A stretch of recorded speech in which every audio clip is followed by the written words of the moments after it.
bite from a crossbow. Yeah. Who is this nerd? Hey, this guy's running for Congress because he's concerned about the direction of the country. And thank you for the opportunity to let me come and speak here for a couple minutes. Every time I get to meet a group of voters, I tell people, this is a job interview.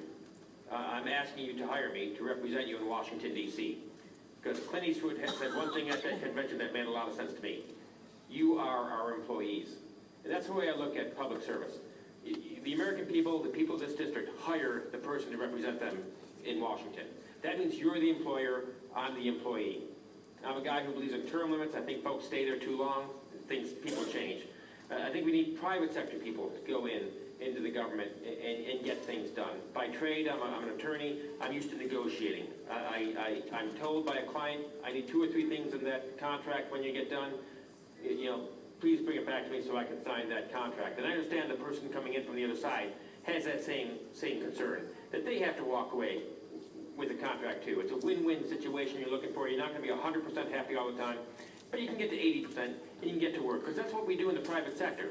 We make things happen. There's folks in government, just look at what we're going through. We need some changes. Issues relevant to farming that I'm totally focused on are very similar to other issues facing business, small business, taxes. We don't know what the tax rates are going to be on January 1st.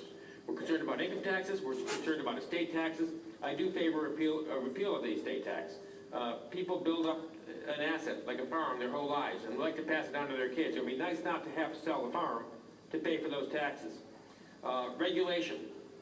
I talked about the big government guys suffocating the small business guys. Over-regulation.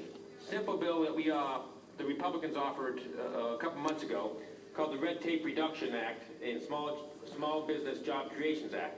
This would have halted new regulations on this economy that imposed a $100 million cost on the economy until unemployment got below 6%. Common sense response to what's going on in Washington, D.C. I think the representative from the 12th district should vote for something like that. I would vote for something like that. Energy, it's an input cost. Again, look at farming from a business perspective, and you come from the private sector, you understand you have expenses and you have income.